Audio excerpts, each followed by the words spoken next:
Assalamualaikum warahmatullahi wabarakatuh. Hai sobat guru penyemangat, berjumpa lagi dengan saya Ozi di Guru Penyemangat. Oke sobat, kali ini kita bakal membuat, mengisi dan juga mengajukan e-kinerja atau pengelolaan kinerja yang ada di platform Merdeka Mengajar. Baik, langsung saja sobat, silakan dibuka akunnya menggunakan password atau email dari belajar.id. Sekedar perlu untuk diketahui bahwa untuk pengisian pengelolaan kinerja ini saat ini yang baru bisa itu adalah ASN yang meliputi PNS dan juga P3K. Terkait dengan guru honorer sampai saat ini belum bisa. Jadi untuk mengisinya, setelah kita buka tampilan dari beranda halaman PMM, silakan kita scroll ke bawah, kemudian pilih fitur pengelolaan kinerja yang ada di sini. Kita bisa membukanya menggunakan handphone maupun laptop. Cuman kalau ingin lebih praktis, kita gunakan saja laptop. Kita klik pengelolaan kinerja. Nah, di sini terakhir batasnya untuk pengisian perencanaan kinerja itu sampai 31 Januari. Maka di sini langsung saja kita mulai. Kita klik mulai. Kemudian sebelum kita lanjut, kita pastikan data diri kita itu sudah benar. Mulai dari nama, NIP, status kepegawaian, pangkat, jenjang jabatan, hingga satuan pendidikan induk. Jika ada yang kurang sesuai, maka kita klik edit. Jika sudah sesuai, maka kita klik data sudah sesuai.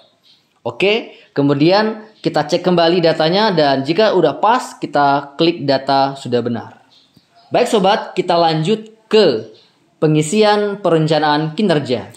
Ada 5 tahapan. Yang pertama itu kita mengisi praktik pembelajaran. Nah, terkait dengan pilihan dari indikator untuk fokus peningkatan kinerja, ini yang muncul, yang perlu kita pilih itu adalah fitur rekomendasi. Yang ada di pucuknya ini, ada fitur rekomendasi seperti ini. Nah, seperti ini. Ini yang bisa kita pilih, yang sebaiknya kita pilih karena fokus peningkatan kinerja ini didasarkan dari rapor pendidikan dari satuan tempat kita mengajar.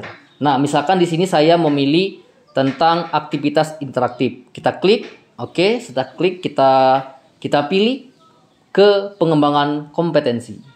Nah, oke. Di sini kita terkait dengan pengembangan kompetensi dalam jangka waktu 1 semester, kita perlu memiliki minimal 32 poin per semester untuk memenuhi ekspektasi dari kepala sekolah atau atasan. Jadi mari kita pilih, kita isi rencana hasil kerja atau RHK. Oke, misalkan kita cari yang mudah-mudah saja ya, biar nanti kita tidak kesulitan dan mengganggu proses mengajar belajar di kelas. Kita pilih, misalkan ini yang pertama, meningkatnya kompetensi melalui peran sebagai partisipan kegiatan seminar. Ini nilainya 4 poin. Ini bisa kita pilih. Nanti bentuk bukti dukungnya itu sertifikat. Jadi ini mengikuti seminar, lokakarya, simposium dan semisalnya. Ini nilainya 4 poin. Ini bisa kita pilih. Kemudian di sini kita bisa pilih berapa kegiatan dalam waktu 1 semester ya. Kita bisa pilih 2 bahkan sampai 5.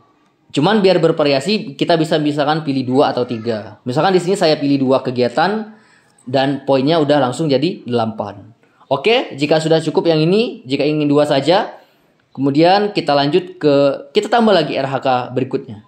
Kita cari indikator lain. Misalkan yang kedua indikatornya yaitu yang kira-kira bisa kita lakukan. Baik, kemudian misalkan saya ingin memilih, nah ini yang besar, yang 8 poin. Mengikuti partisipan, ya, menjadi partisipasi dalam rangka kegiatan pelatihan atau bimbingan teknis. Itu bisa ya, misalkan sebagai peserta pelatihan mandiri. Pelatihan mandiri itu bernilai 8 poin. Nah, pelatihan mandiri ini bisa kita ikuti di PMM, ya, di platform Merdeka Mengajar. Nah, ini 8 poin kita bisa mengisi dengan bukti dukung sertifikat topik. Ini bisa kita pilih berapa kegiatan, bisa 1, 2, 3 dan di sini maksimal ada 4 kegiatan ya. Misalkan saya pilih maksimal, kita ambil 4 kegiatan. Nah, udah nilainya 32 poin. Kalau kita hitung, ini poinnya sudah cukup ya. 32 tambah 8 berarti 40 poin. Oke, baik, ingin tambah lagi boleh. Nanti kita di sini kita pilih tambah RHK lagi. Misalkan kita cari yang mudah-mudah saja. Misalkan partisipan ya, sebagai peserta. Itu bisa. Oke, baik. Kita lihat lagi yang mudah-mudah saja. Oke, nah ini yang mudah.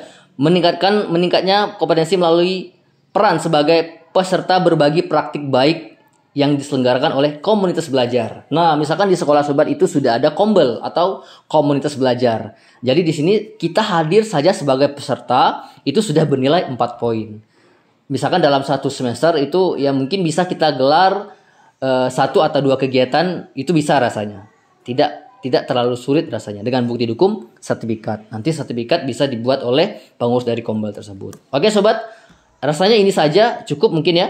Biar tidak terlalu repot kita di semester kedua ini. Kita jika sudah pas, jika sudah sesuai, kita klik ke tugas tambahan. Nah, di tugas tambahan ini opsional, jadi bisa kita pakai, bisa tidak. Cuman yang bisa kita pakai, misalkan saya ingin memilih guru piket, atau misalkan sobat itu ditunjuk sebagai bendahara BOS, atau sebagai operator, atau sebagai tim pencegahan dan penanganan kekerasan di sekolah, itu bisa. Sebagai wali kelas SMP, itu bisa. Itu silakan dipilih.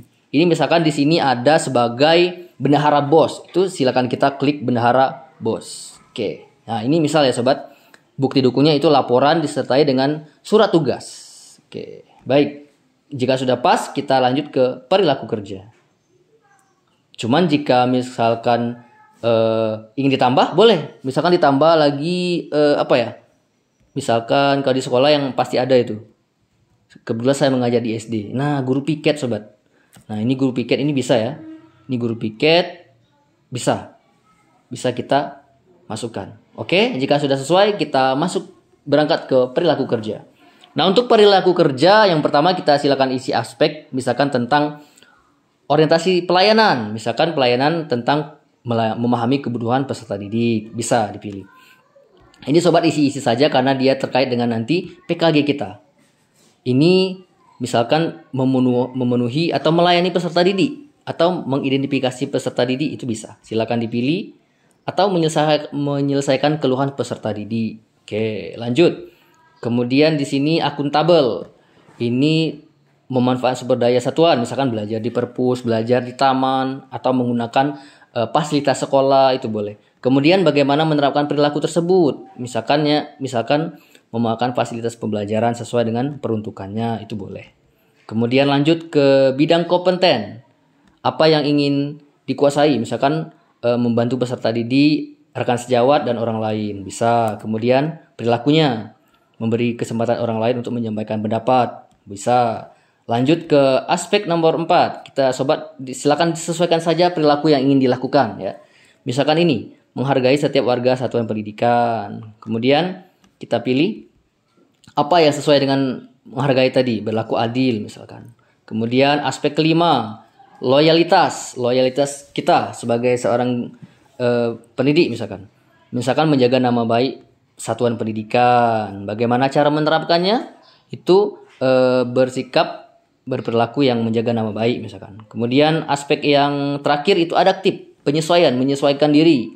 Nah, misalkan ini, menyesuaikan diri secara cepat. Oke, bisa. Kemudian perilakunya seperti apa? Misalkan beradaptasi dengan dinamika perubahan lingkungan. Yang terakhir itu aspek kolaboratif. Nah, apa kolaborasinya? Misalkan di sini bekerja sama. Ya, bekerja sama secara terbuka, boleh. Kemudian apa yang ingin kita terapkan, perilakunya seperti apa, bersinergi, ya, bisa. Jika sudah sesuai, mari kita klik ke rangkuman. Nah, oke sobat, jika udah sampai rangkuman, kita cek kembali kira-kira RHK-nya apa ada yang sesuai, apa yang tidak sesuai. Cek juga bukti dukungnya, kira-kira apakah kita bisa melaksanakannya atau tidak, ya. Minimal 32 poin. Yang penting kalau udah dibuat rencana, maka tinggal kita ingatkan lagi kepada diri kita sendiri, kepada teman juga, biar bisa diguyur, direncanakan sejak awal supaya tidak menumpuk nanti. Ini juga ada dokumennya KOSP seperti itu. Itu biasanya di sekolah sudah punya. Tanya saja sama tim kurikulum. Ada rangkuman kehadiran, ya itu ada juga di KOSP. Oke sobat, jika sudah sesuai silakan kita klik lanjut ajukan. Kita klik lanjut ajukan. Kita di sini ada ajukan ke atasan. Kita klik ajukan. Nah, oke, jika udah pengajuan, kita hanya tinggal menunggu persetujuan dari atasan. Jika sobat ingin membatalkan atau menyusun ulang rencana, maka bisa nanti berkonsultasi dengan atasan. Bisa nanti disesuaikan dengan atasan. Oke, itu saja rasanya terkait dengan pengelolaan kinerja guru di bidang perencanaan. Apakah ini sudah selesai? Sudah sobat, kita tinggal menunggu persetujuan dari atasan atau kepala sekolah. Oke, itu saja rasanya. Demikian sajian dari Guru Penyemangat tentang pengisian pengelolaan kinerja guru di platform Merdeka Mengajar. Semoga bermanfaat. Demikian, Assalamualaikum warahmatullahi wabarakatuh.